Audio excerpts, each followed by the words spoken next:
Hey,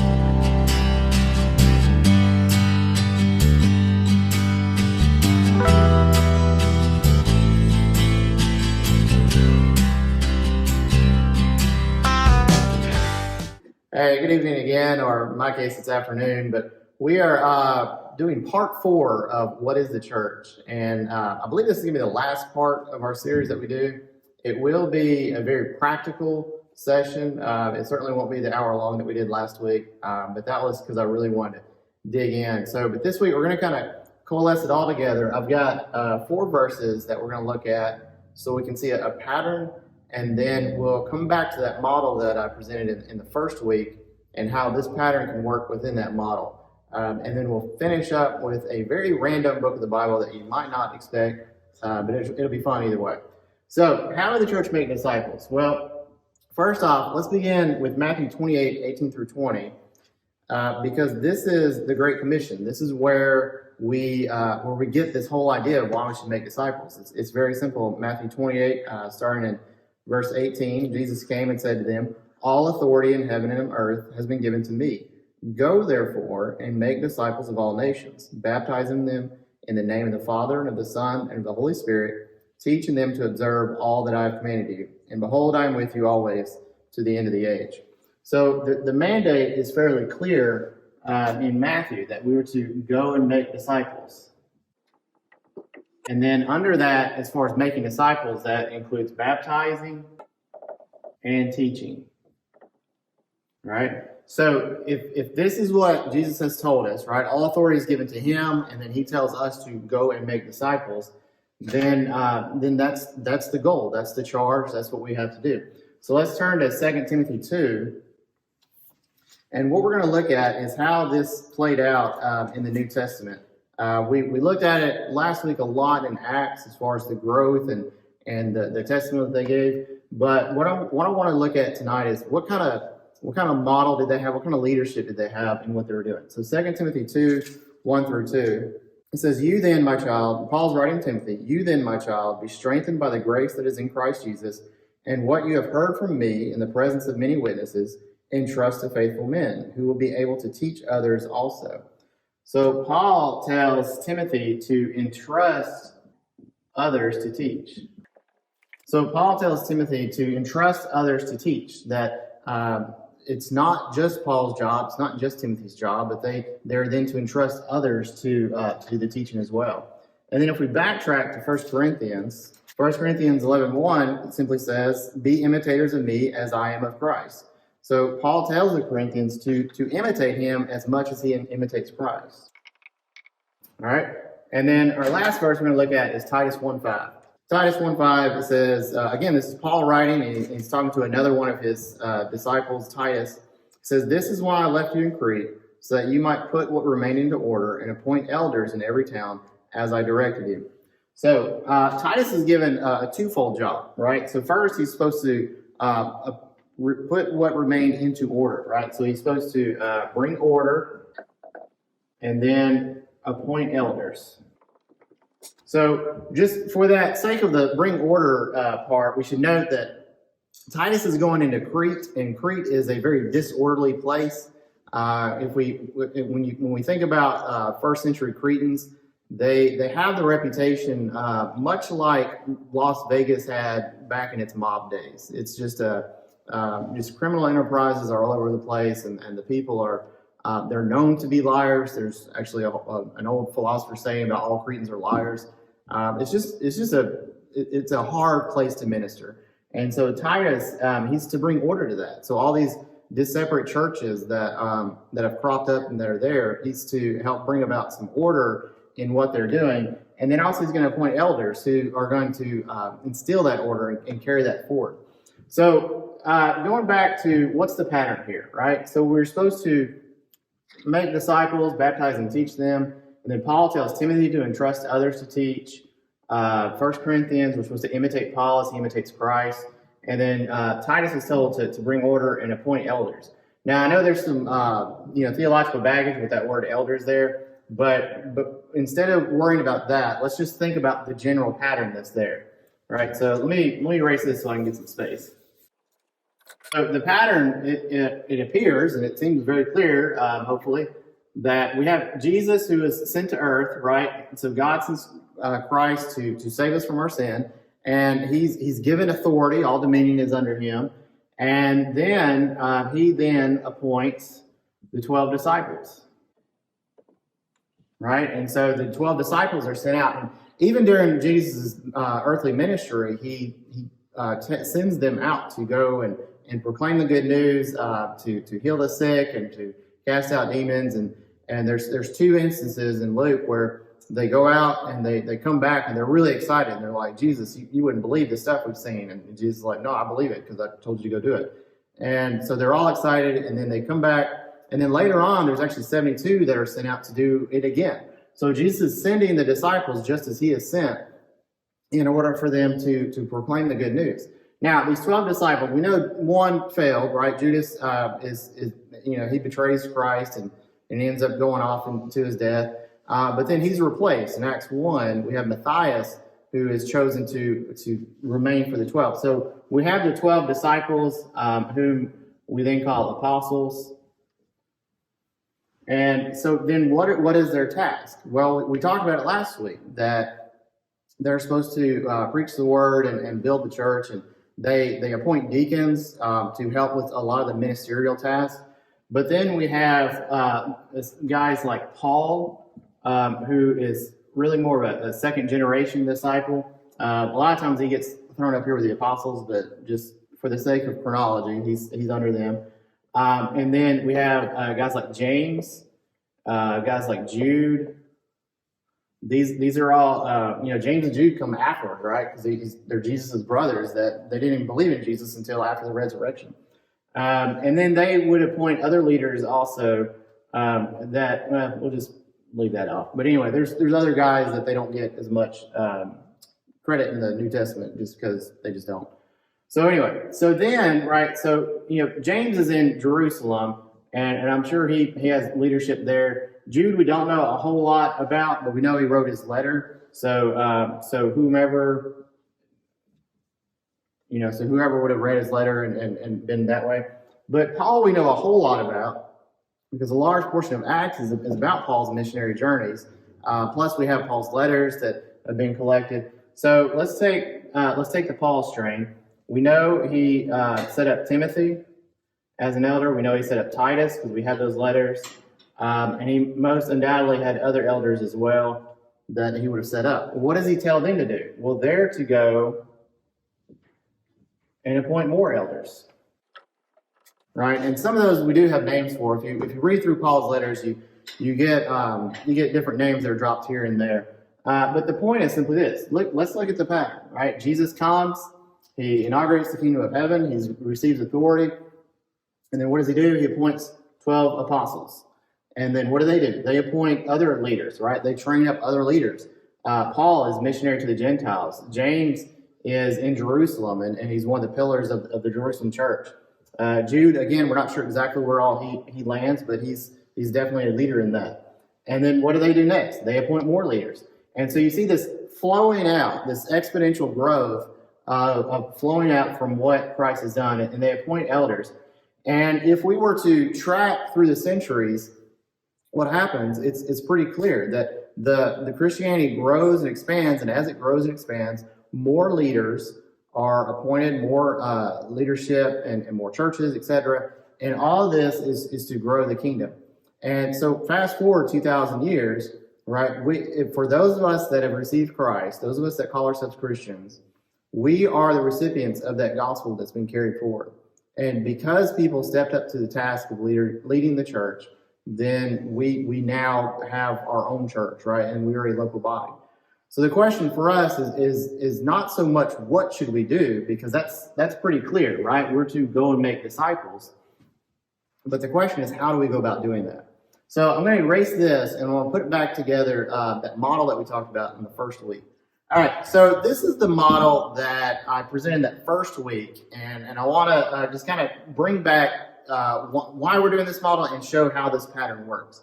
So if we look at small groups, not just as those that meet on Sunday morning for Sunday school, but also groups that meet throughout the week, Then remember we have like Danny's house and Jesse's house and Joey, Gibbler, Michelle, Steph, and DJ. And yes, there's a question mark I'll explain in a second.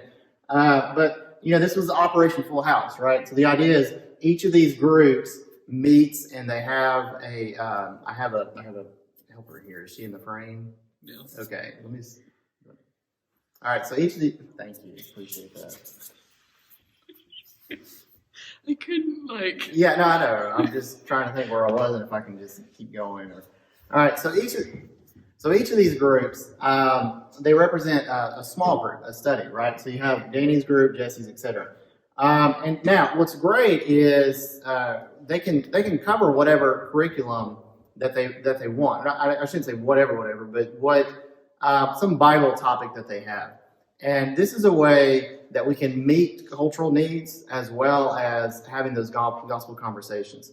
So, for example, we talked about last week about cultural needs and things that is in the culture that they need answers to, but they're not sure what those answers are. Well, we know ultimately what they need is Christ, but there's also questions about, how do you have a godly marriage or a wholesome marriage? How do we have marriages that last? How can we raise kids to be not just good citizens, but like good people, and be Christians and honor God? How do we deal with our finances, right? So all those different topics that you probably wouldn't get in a Sunday morning sermon. And even if you did, right, you would have to, wait. You only get 52 sermons a year, right? So you're not going to cover all that at once. So they get a little bit of leeway.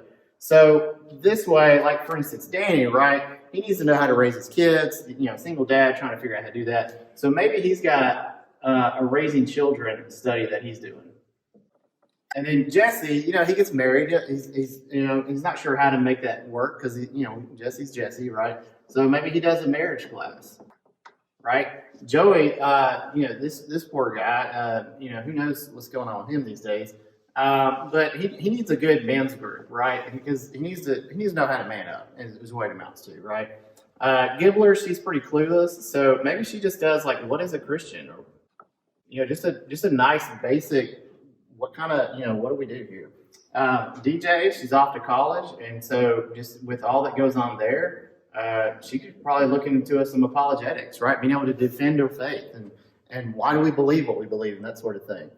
And then you get into some other things like Michelle, maybe she wants a Bible study, a Bible book study, right? So maybe, like in the sermons, we're going through Daniel. So maybe she wants to dig in Daniel, but she wants another perspective. And so they're looking at that. Stephanie, they need a women's group, right? They've got some issues that they're wanting to deal with. And so they're trying to, reconcile what does it mean to be a godly woman and all that. So you've got all these different topics that are going on, right? Well, what's nice about this is as they're meeting, they can invite others to join in. Maybe the topic only lasts 6 weeks or 9 weeks or however long it lasts. Then they just meet for that time. They go through their study. And during that course of that time, they've invited other people to join them. And so they're looking at how do they, how they do different things. They're growing through that group. But once that study is over, right, it's not that the group is set in stone, and so now these same people have to pick something else. Maybe they do, maybe they don't, but they can also multiply from there, and they can choose other studies. So, like for instance, maybe Joey's he's loving the men's group, and it's a good idea, but he's got another friend that they decide, they'll continue a slightly different men's study. But then Joey's like, I really need to get my finances in order. How does that work out? So maybe he starts a finances group. And so then other people join in. Well, maybe there's people that were like, well, I didn't care anything about the men's group, but the finances, that sounds cool. So then they're able to join and multiply that way, right? DJ, she's doing apologetics. And then maybe from here, we've got some that want to talk more about creation versus evolution. So they go do a class on that. You have to excuse the chicken scratch. Some are like, what about, they're like, what about the resurrection? Is there proof of the resurrection? How do we defend that? So notice as these topics go, and they might be topics that are similar to what they've been doing, or they could be just something completely different. They're like, hey, we would love to do this. What's great about this is you're not confined to a particular curriculum long term. You do the study that you choose to do, right? And it's a biblical study, obviously, and it's not just something random. And we have a new subscription that's going to help with that. So like it's called Right Now Media, and we have access to it. It's not launched right in the church yet. You're going to get an email pretty soon. It should be this week. And if it's not this week, you'll get it next Sunday. But you'll get an email with your own login credentials, and that way you can have access to it as a family. If you want to do family studies and you're just like, this sounds cool, but I really just want our family to look to study together on something, you could do it that route.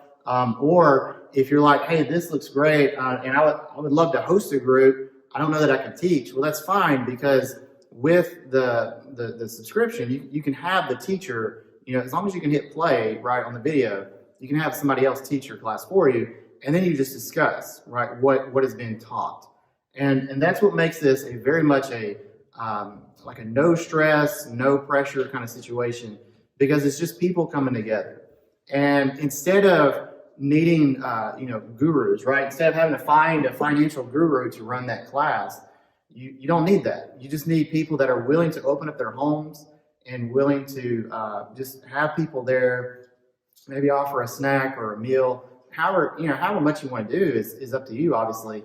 But the idea is that it's a hospitable place where people can gather and have these conversations about what does the Bible teach us and what does Christ expect of us.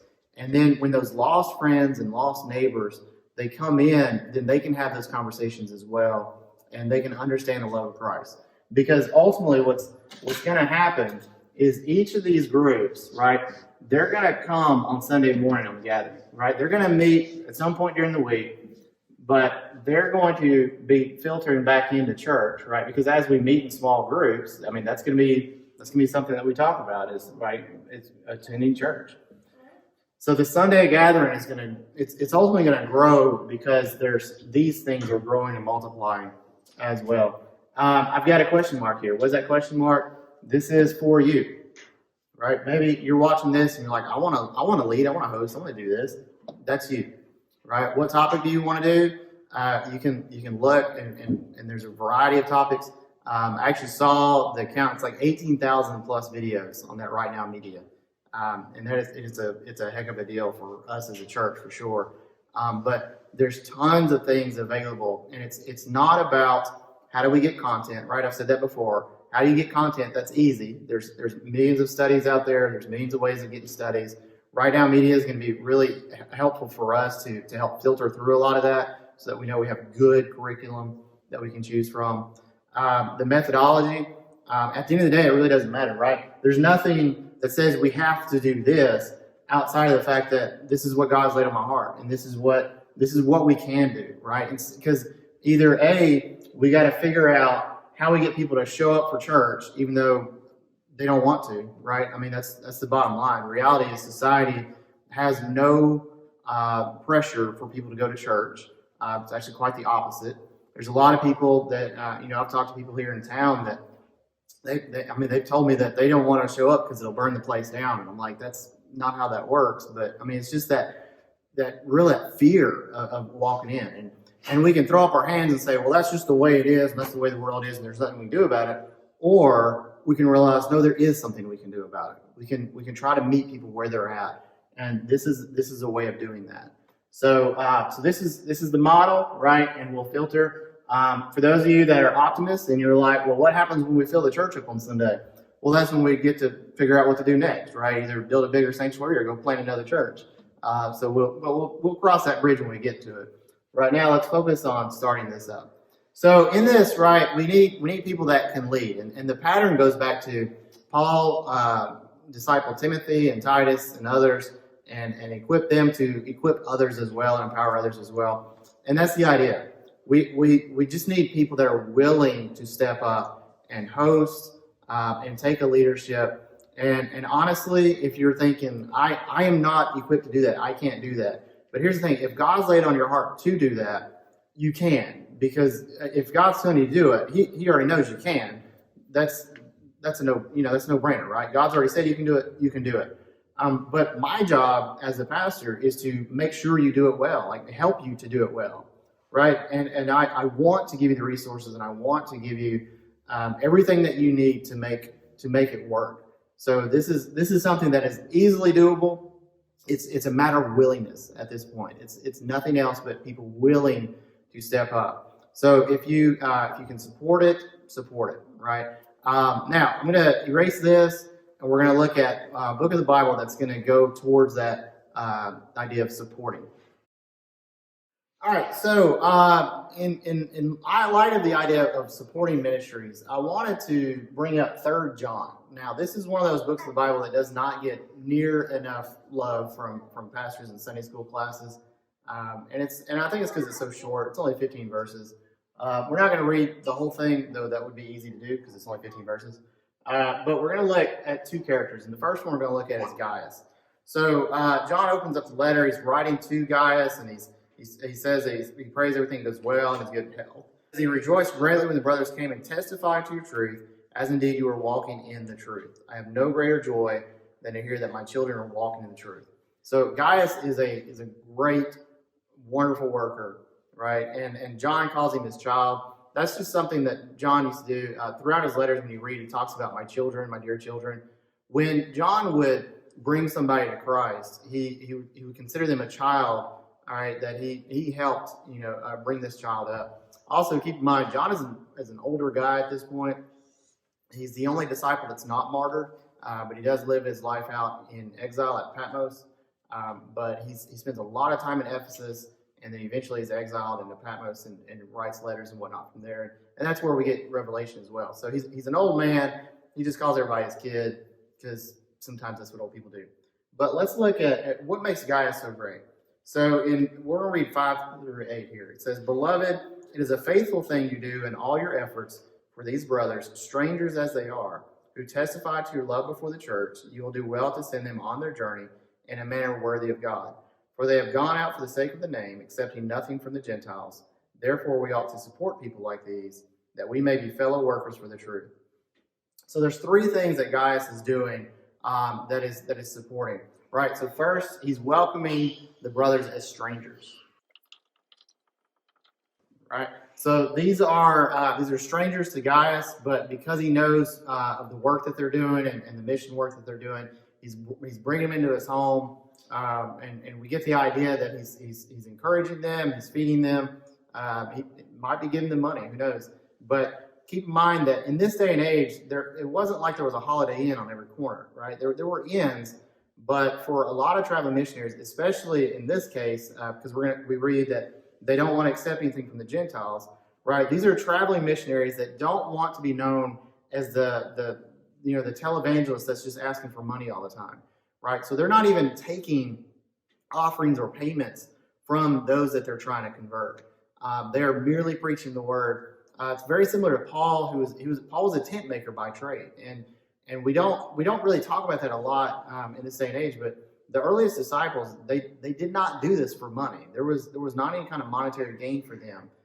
In fact, the preachers and the people that would teach for money often were chastised in the letters in the New Testament. But anyway, so Gaius is welcoming strangers as brothers, and then he sends them off in a godly manner.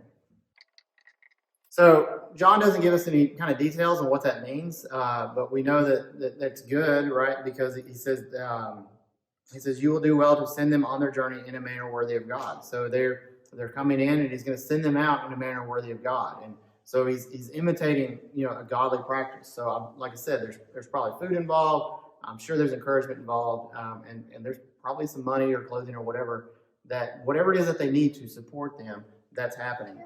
And then last, he says that support them as fellow workers, right? Therefore, we ought to support people like these, that we may be fellow workers for the truth.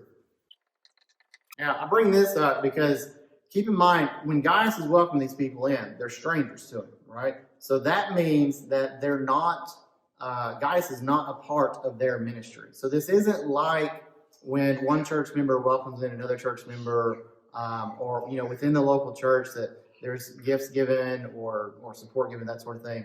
This would be like we're in Missouri. This would be like if a guy traveling from Kentucky or Virginia or something was passing through and he was on a missionary journey, and he was coming through our town, and we welcomed him in, gave him a place to stay for the night, gave him food, lodging, that sort of thing. And then when he left, we gave him more gifts to help him in his journey along the way. Right? This is what it means for Gaius, and this is what the example that he's laid out for us. So when we talk about these small groups that we're wanting to do, again, if you don't want to lead one, if you don't feel like God has laid on your heart to lead one, you could at least support them. All right, and some of the questions I had on here, and I'll pop these up on the screen. But many times we think of support as showing up. And you should show up for a group, right? That's a good way of supporting. But perhaps you could host someone else's group, right? So maybe you don't want to lead, but you've got a nice home. You've got a big dining room table, or you've got an area that people could hang out. You got a fire pit in the backyard or whatever. There's places that people could gather in your home easily enough, and it would be a welcoming place. And so then you just tag team with a facilitator who is helping push play and have the discussion going, that sort of thing. So supporting these groups, it means a lot more than just showing up, and it does mean more than just being the leader. Also, perhaps you could provide food, money, or encouragement for those that are leading. Right? How can you maybe you got a leader and you're like, the guy leads the discussion really well. But he can't cook for anything, right? And so maybe you cook for them, and you do the snacks for them that day or something. I've been a part of some groups where it was just cookies and Kool-Aid kind of thing, like a kid's group almost, seems like. But we actually were in some where they would do a whole meal. I mean, we would have dinner at their house. So that it goes back to, what does the group expect? What does the group want to do? And how hospitable will be the host family? All right, now that's the positive side, but I do want to point out in 3 John, we're about to meet a guy who is the opposite of what you should do. All right, so verses 9 and 10, we are introduced to Diotrephes, and John writes for us, "I've written something to the church, but Diotrephes, who likes to put himself first, does not acknowledge our authority. So if I come, I will bring up what he is doing, talking wicked nonsense against us. And not content with that, he refuses to welcome the brothers, and also stops those who want to, and puts them out of the church." So in 2 verses, John has lambasted this guy because he's a jerk, right? That's what it boils down to, right? First thing he does, he likes to put himself first. And then he says he does not acknowledge our authority, right? So, I mean, consider just where we're at off the bat, right? His heart is not in the right place, because as hopefully you figured out through this series and through other sermons and just in Christian living in general, if you've read your Bible at all, you'll know that putting yourself first is completely counter to the gospel. At no point in the Bible does it say love yourself first and make yourself the most priority. That is not what's in the Bible, right? But this is what Diotrephes is doing. And then second, it says he does not acknowledge the apostles' authority. John, one of the 12 disciples, right, is trying to send something to the church, a letter that he's written, and this guy he's stopping him. He's saying, no, we don't accept John's authority, and we won't listen to it. So he puts him out. And then third, probably my new favorite phrase in the Bible, he talks wicked nonsense. Right? I just keep thinking of John as like a Boston guy that he's got talking wicked nonsense, but he's being gossiping, and he's making it hard for John and those that are trying to follow God to do the things that they want to do. And that goes to the next 2 points, right? Because they refuse to welcome others. Right, so in talking wicked nonsense, he's also refusing to welcome others. So we just talked about how Gaius was welcoming the brothers as strangers and being very hospitable to them. And this is the opposite. Diotrephes is not wanting them to deal with any of them at all. He doesn't want to deal with any kind of traveling missionary, doesn't care how godly they are, doesn't care that John is the one saying, hey, here's some people that are coming in. And those that are, right, those that are trying to do what God has told them to do, he stops them and goes so far as to puts them out of the church, right? So just picture this situation. You have one guy who's being very hospitable, who's helping missionaries and encouraging them. I'm sure he's got his own local ministries and local church that he's a part of, but he's even going so far as to helping those that are just on their way.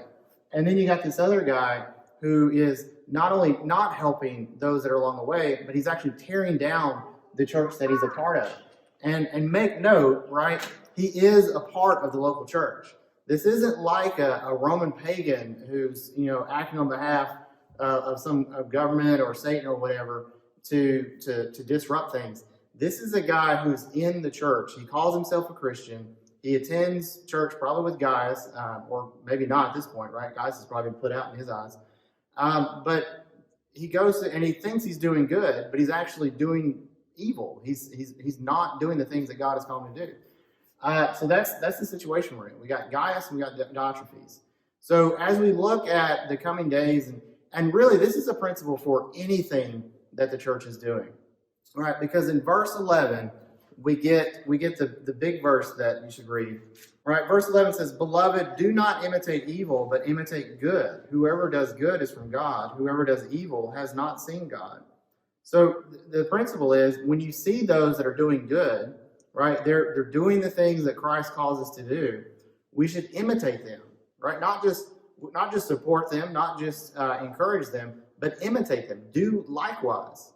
And I don't know of any missionary, pastor, anything that was ever doing something, or layperson, just random person in a church who ever did a ministry, right? That was doing a good thing, that was doing a service for the kingdom. I don't know of anyone who ever said, "No, you shouldn't do that either. Just let me take care of it." Right? That is not what happens. When people are serving God, they want others to join in. They want others to help out. Every group that's ever helped poor people has said the same thing. Like, we can't do it all. We need others to join in. Every evangelist who's ever proclaimed Christ and led people to Christ, he's never said, "Oh, I've got this. I'll take care of everybody. Y'all can go do something else." No, he says, we need more people to share Christ. Jesus himself said, the harvest is plentiful. There's just not near enough workers. Right? So be imitators of those that are doing good. Certainly do not imitate evil, right? Because whoever does evil has not seen God. So as we just think about the pattern that we talked about a minute ago, as Christ came, he appointed 12, they appointed leaders, those leaders appointed leaders, and so on and so forth. As we look at that model, we should be imitators of those that are doing good and those that are sharing Christ and those that are building up the kingdom, that are helping through ministries, that are helping through small groups. Whatever good is being done, we should imitate that. And we certainly don't want to be like, Bonehead over here, who is not welcoming people. He's talking wicked nonsense, and he's just disrupting what God is trying to do. Right? This is 3 John is one of those books that if I were ever to be, dropped into a church that was dead and that people said, we need to be revitalized, help us out, I think I would start with 3 John, because this is the kind of guy that kills the church. That's the bottom line for the message. So hopefully this has been helpful. This is, like I said, this is the last video I think I'm going to do on this series. I will say this, if you have questions, I've not gotten those yet. I haven't gotten a whole lot of feedback on this outside of just, hey, I like them, good job. But if you have questions about the model, if you have questions about maybe one of the passages we've looked at, send those to me, because I'll do a part 5 if there needs to be more dialogue, but this is pretty much it. So hopefully you've watched all 4 of them. If not, then you should go back and do that for sure. But this is kind of where we're landing at. And this is the model that we're working with. And so I look forward to having those conversations with people that are going to step up, they're going to lead, and we can grow this together, right? The vision is that we can grow this together, work together, but everybody has a part to play. And whether that part is leading a small group, supporting a small group, or at least just attending one, or more importantly, inviting people to join in with that group, right? Those things have to happen. And notice, none of that's on me, right? My job is to equip everybody to do those 4 things. As I do them, right, imitate me, but more importantly, imitate each other as we're growing together. I look forward to seeing you all in person, and then when we come back for our Sunday night study, we'll continue again with what do you believe and why, or we can have a discussion on this. I feel like May 10th, when we do our Sunday night study, well, no, May 10th is Mother's Day, so we won't do one there. May 17th, right, when we go back to Sunday night Bible study, then I look forward to a big gathering of questions and discussion on that week.